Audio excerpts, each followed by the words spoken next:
Thank you, Mr. Radabaugh. Good afternoon, everyone. Wonderful to see everybody after a full week.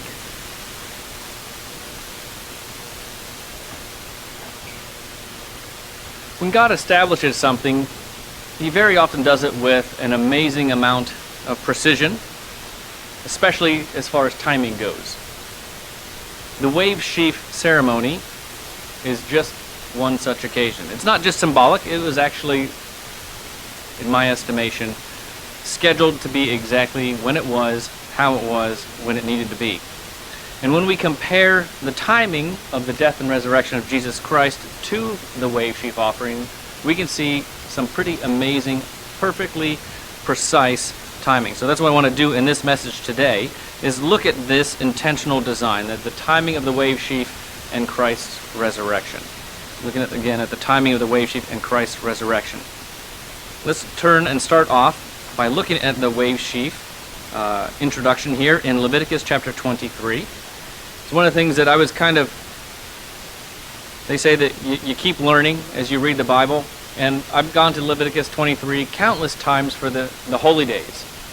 And I very often glossed over this section because you go, okay, Passover, Days of Unleavened Bread, and then you go to Pentecost, because those are the holy days that we congregate for and we get together for. But right there in beginning in verse 9, the Lord spoke to Moses, saying, "Speak to the children of Israel, and say to them, when you come into the land which I give to you and reap its harvest, then you shall bring a sheaf of the firstfruits of your harvest to the priest." This is included in that passage about the feasts of the Lord, the annual Sabbath as well as the weekly Sabbath. Verse 11, it says, "He shall wave the sheaf before the Lord to be accepted on your behalf. On the day after the Sabbath, the priest shall wave it. And you shall offer on that day, when you wave the sheaf, a male lamb of the first year without blemish, as a burnt offering to the Lord. Its grain offering shall be 2/10 of an ephah of fine flour mixed with oil, an offering made by fire to the Lord for the sweet aroma. And its drink offering shall be of wine 1/4 of a hin. You shall eat neither bread, nor parched grain, nor fresh grain, until the same day that you have brought an offering to your God. It shall be a statute forever throughout your generations in all your dwellings."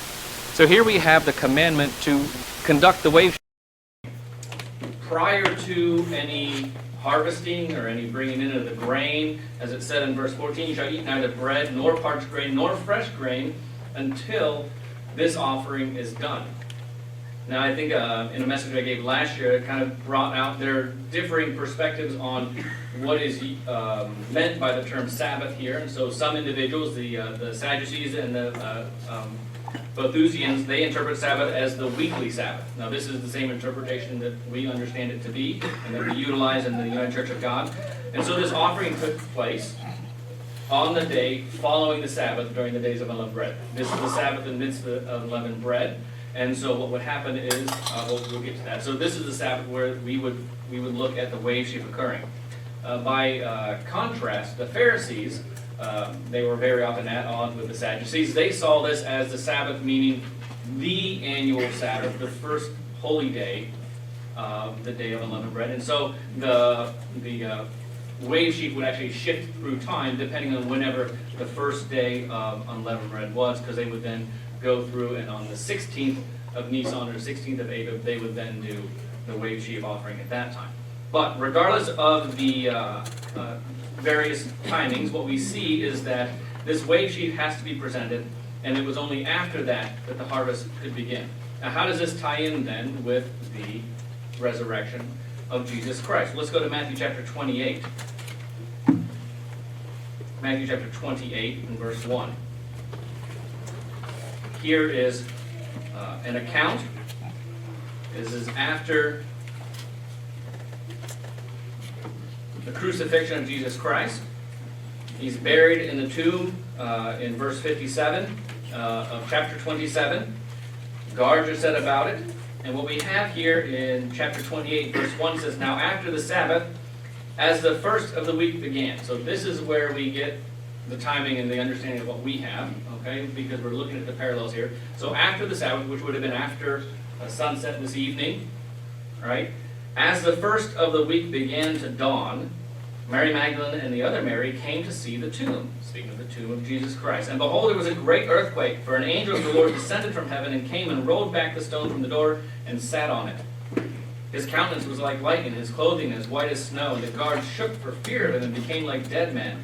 But the angel answered and said to the women, this is Mary Magdalene and the others who came to the tomb to prepare the body, because they had not had the opportunity to do that prior to the holy day, when you go back through the account.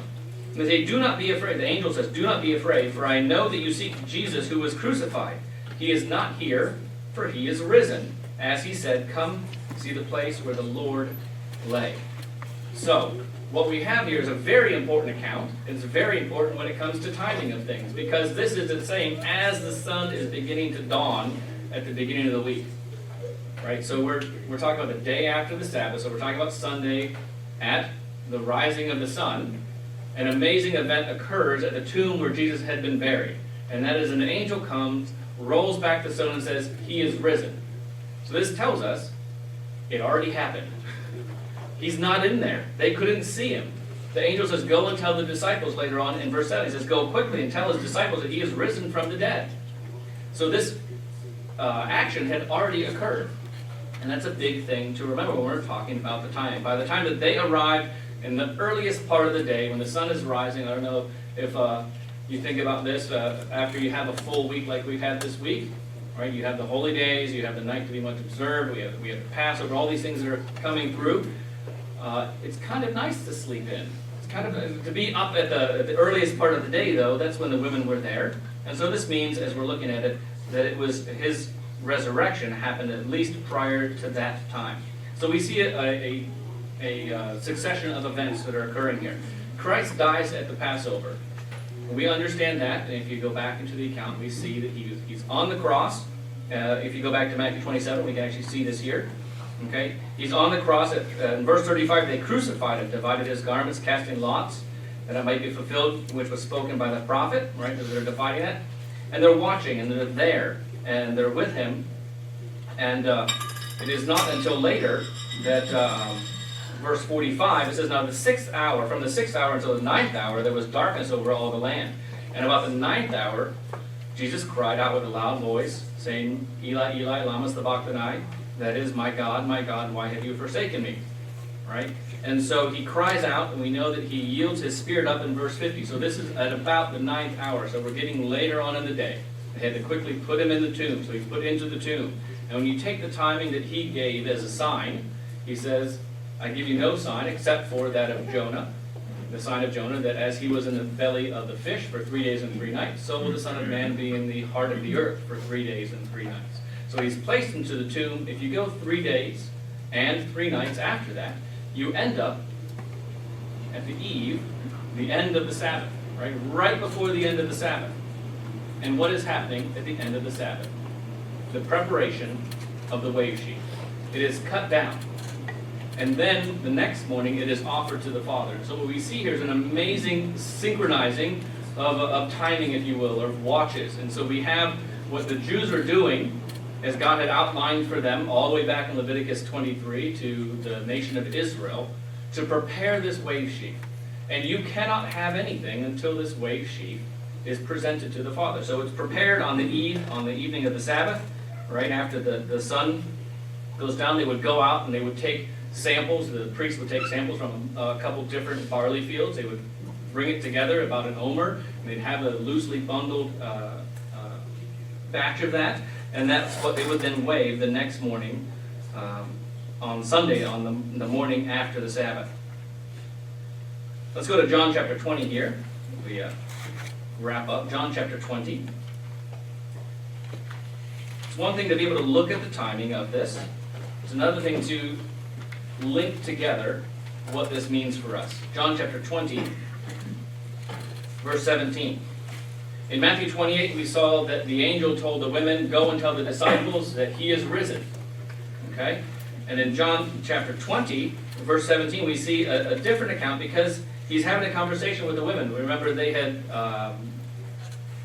been unable to identify him because he was so marred and disfigured. They thought he was a gardener. They didn't think he was their rabbi. They didn't think he was Christ. And he tells Mary in verse 17, Jesus says to her, do not cling to me, for I have not yet ascended to my Father. Remember, the time of this is Sunday morning. Right? After the Sabbath, remember, they've gone to the tomb early in the morning. He says, do not cling to me, for I have not yet ascended to my Father, but go to my brethren and say to them, I am ascending to my Father and your Father, and to my God and to your God. And Mary Magdalene came and told the disciples that she had seen the Lord, and that he had spoken these things to her. So she takes the admonition of Jesus Christ, she takes the admonition of the angel that was there over the tomb, and goes and does that. But what we see here is that, much like the Wavesheaf, it is cut down, and it's there. It is prepared. It is still the first of the first fruits. It's that first cutting of the crop and the harvest. But it has not yet been presented. In the same fashion, Jesus Christ had not yet been presented, as he says here, I have not yet ascended to my Father. Because they would take that bundle of barley, and they would have some oil over top of it, and then they would wave it up. And a portion of that would end up being burnt with fire, and a portion of the remaining portion of that would then be for the priest. But Jesus had not yet been accepted. He had been cut as the Wavesheaf, as that first of the first fruits, but he had not yet ascended. And shortly after this, he does ascend, and then later on, we do see that the disciples are able to touch him and to cling to him. So what we end up getting to see here when we're talking about the timing of the Wavesheaf, as well as the sacrifice and the resurrection, death and resurrection of Jesus Christ, is that we have the Sabbath, right? And that today, we have the Sabbath today. The Wavesheaf is prepared on the evening of the Sabbath, and it is presented on the morning after the Sabbath, as we read in Leviticus 23, and then the harvest can begin. But with Jesus Christ, when we're going 3 days from the time that he is placed into the tomb to when he would be no longer in the heart of the earth, we have a 3 days and 3 nights resurrection, which would put it near the end of the Sabbath. It was interesting, I think last year the timing worked out in the same fashion as it does this year, because we had a Tuesday evening Passover. We have Passover starts Tuesday evening, goes through Wednesday. We have the Holy Day on Thursday, and what is that? It's 3 days from the timing. So going into the tomb, which would have been Wednesday evening, you count through to us being out, or to him being out. And then we have an ascension that would have been on the morning of the first day of the week. And what happens there is the ability to have acceptance, the ability to have the rest of the harvest begin. And that really is not just about the food that they could eat, but most importantly, what Jesus did in opening that door is it opens the opportunity for all of the rest of the spiritual harvest to happen as well. And so we see here a harmony. We see here a perfect alignment of timing between the Wavesheaf and Christ's resurrection.